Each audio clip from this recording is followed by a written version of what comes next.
So we understand that the journey for everybody with MND is quite different. Unfortunately, it's also filled with a lot of uncertainty, and that especially is around the time of diagnosis, but also understanding how MND is progressing. And in many ways, one of the things we're missing really is a marker that can tell us what's happening with the person with MND. And this is really where our next speaker is making some massive inroads. So Mary-Louise obtained her PhD in 2003 from Adelaide University, where she worked to purify bioactive growth factors from whey. Now, she's actually since then moved on quite considerably, going to the Flinders University, where now she conducts MND research, and her laboratory really is focused on the development of these biomarkers. And in fact, they've come up with what I would think is the first marker for biomarker for MND currently available in the world.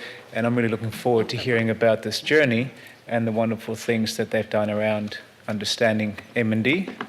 Thank you. I'd just like to thank the organisers of MND Connect for allowing me to share this journey today on our discovery of a biomarker that we hope that can be used in clinical trials. So I also want to acknowledge the people that have done this work, especially Stephanie Shepherd, who's a student who did most of this work. She's up the top here. I'll just use this clicker. So, and she's now in Pam Shaw's lab in the UK doing a postdoc. David Schultz, who you heard of before, who runs the MND clinic in South Australia. Without our collaborative effort, I don't think this project would have gone anywhere. And Michael Benatar, who from the US in Miami, who is a very great collaborator, and without whom we wouldn't have got anywhere. And also the Macquarie people, the people in the lab, I should say Jules, who many of you know, and the people in the lab who've done the work, and most importantly the patients and other participants in this study. So we've heard, we all know that there isn't a cure, and we also know that for MND there's only the two drugs that have been approved, riluzole and edaverone, and they really only improve lifespan by a few months. So we also know, and we've heard about the contribution of the Ice Bucket Challenge to finding new genes that describe what familial MND is, but it's still only, about 10%. But we know that that we have had progress, because the Ice Bucket Challenge has been here to inform us of some new genes like NEC1, and it's actually helping to describe some pathological processes. But the problem is we still haven't got a drug that will work. So, and a major barrier to this is actually the insensitivity of actually measuring the effect of a drug in a clinical trial. So we really needed a pharmacodynamic, that is something that we can measure, that can be used in mice trials and clinical trials to measure the effectiveness of treatment. So there is the ALS functional rating scale, which you've heard of. It's actually quite powerful, but it's a questionnaire-based scale, and its outcome measurement is quite powerful as measuring disease progression, but we really do need something besides that as a biochemical measure of disease progression. In regards to prognosis, which actually would help us in clinical trials to define patients into subgroups, there's been strides made in describing neurofilament biomarkers, which actually have shown to be quite good markers of prognosis and quite well described and are going into use. But what about this need for a biochemical marker of progression, and what do I mean by that? So when we we're looking at this ALS functional rating scale, which people would know that it's a measure of function, and as we start off quite high and then there's decline over time. So, people were asked a questionnaire based about moving upstairs or how difficult it is to get out of bed, etc. So this, as function declines, motor function declines, this decreases. But if a treatment was effective, then what they're looking for in the clinical trial is this progression to slow down, so this slope changes. In the same way, that's what we look for in a biochemical marker. If it was increasing over time, then we'd look to see that this increase over time is actually slowing. So the slope has changed.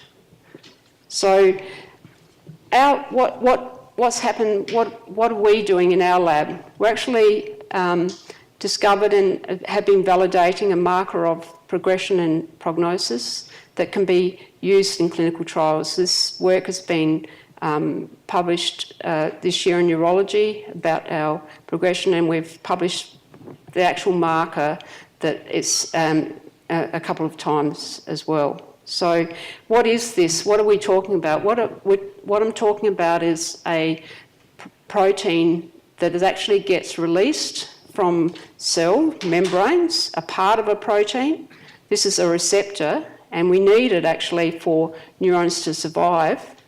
This gets released as the neurons get sicker, and it actually gets into the urine, and we're looking at this extracellular domain of this receptor called P75.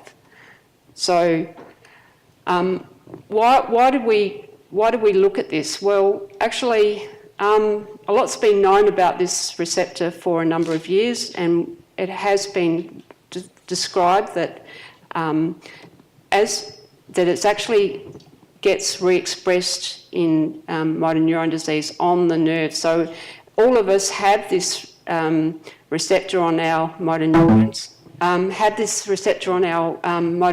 during childhood, but it actually gets down-regulated. That means it stops being expressed as we become adults, but it's known that it's actually re-expressed. It's re-expressed on nerves. It was also known that it's actually shed. It's shed from the neurons as they get sick.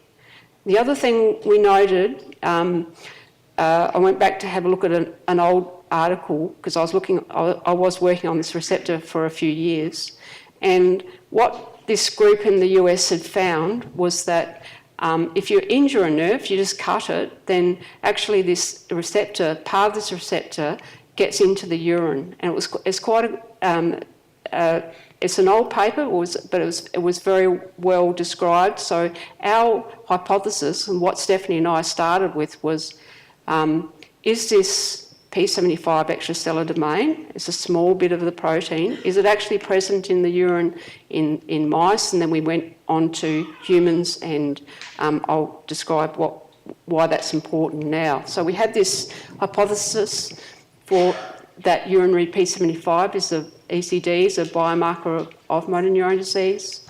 Then we asked we had 3 aims in regards to asking whether it was increased compared to controls, whether it's a marker of progression, and whether it's a prognostic marker.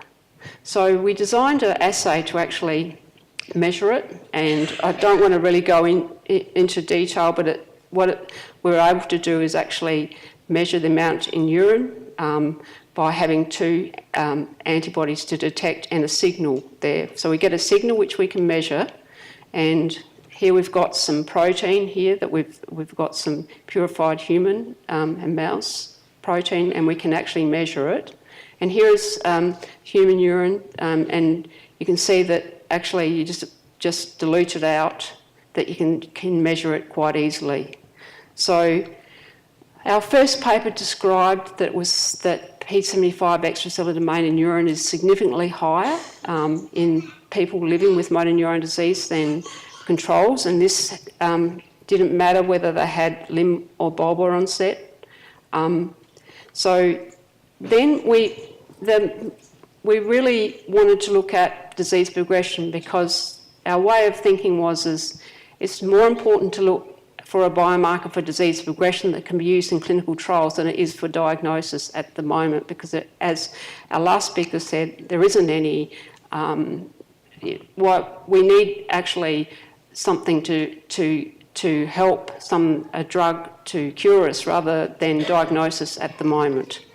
So what we wanted to do is measure P75 extracellular domain over disease progression, and also to determine the prognostic value of this marker. So there's a lot of writing here, but really what we did was, it was a collaborative effort between clinicians in Australia and the US, between David Schultz and my colleague Michael Benatar in the US, and we collected samples and clinical data over 2 years. There was 54 patients involved, and 31 people had their urine sampled every 3 months, 2 to 6 times. And we had all of the clinical data at the ALS functional rating scale, state of onset, and a lot of other information. So really we had enough data to actually ask whether it was a progression marker. And the second part of that was we over the course of the study, there was people that passed away, and so we were able to look at the baseline P75 and ask whether it informed us of their time, their prognostic, how sick they were at that time. So we were able to ask these questions. Is P75 a disease progression marker, and is it a prognostic marker? So this is quite a busy, these figures are quite busy, but I just want to draw your attention to what this says here is that whether people, each of these lines are from an individual patient that's been sampled a number of times, and each one of these is a sampling period. And what this shows was that what we showed was that the P75 increased over time, whether it was from diagnosis or from when people reported their symptoms, or baseline, the first time at the clinic. And there was a significant increase in all cases. There's a bit of wobble, but it's a significant increase. So this is actually the first time that this has been shown that something's actually increasing over time. We also looked at a correlation, whether it was correlated, the first study visit with the ALS functional rating scale, that whether urinary P75 was correlated, and there was some correlation. It wasn't extremely strong, but there was a correlation. And so the next thing we looked at is survival. And what we found was that people, this is just it's called a Kaplan-Meier survival curve, and what we found is those people when they went to the clinic, if they had a higher, at their first visit, if they had a higher P75 value than this figure, then they had a shorter survival than those people that were below that. So it just tells us that actually the first visit, that urinary P75 predicts future survival. So these are the summary. So we found it was higher, it changes over time, it's a potential biochemical marker of disease progression and predictor of survival. So why is our findings, why will it impact on MND? So we want to accelerate progress towards identifying new treatments, and we feel that using P75 in clinical trials will actually help that. It's very easy to collect compared to, for example, CSF. And so this is just another showing again. So if we're measuring P75 this time, what we're looking for is if someone was given a drug there, then we're looking for a change in this slope. So at the moment, we've with the help of some very, I think the collaborative ability of the MND research community is fantastic. So as soon as we published this article, all of the people came on board and decided they were going to trial the P75 extracellular domain urinary P75 in a number of upcoming clinical trials, including we've started looking at the Lighthouse trial. We will be looking at the QHESM trial, which you heard about yesterday, and the upcoming immunomodulatory trial and some further trials. So we really want to ask the question whether this biomarker can help detect effective treatments or not. So, and this is, as I said, it's a collaborative effort between the clinic in South Australia and MND, and I thank all the national collaboration and international collaboration, and I really believe in that. And I actually also want to say that this initial work has really been supported both encouragement and financially by the MNDRA and MND Australia, and I'd like to acknowledge all the people involved, the collaborators, the funding, and the patients, and most importantly, the patients and participants. Sorry.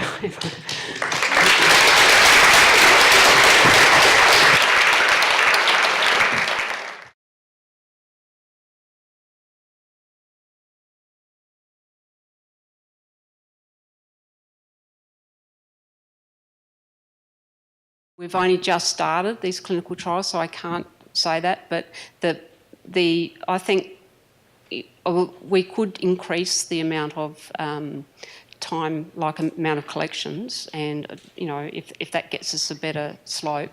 But the statistician in the US that's been working with us, Joanne Wu, thinks that they would be able to get enough information from what we've been doing so far, and be able to predict slopes, because I've actually built a sort of like a statistical model.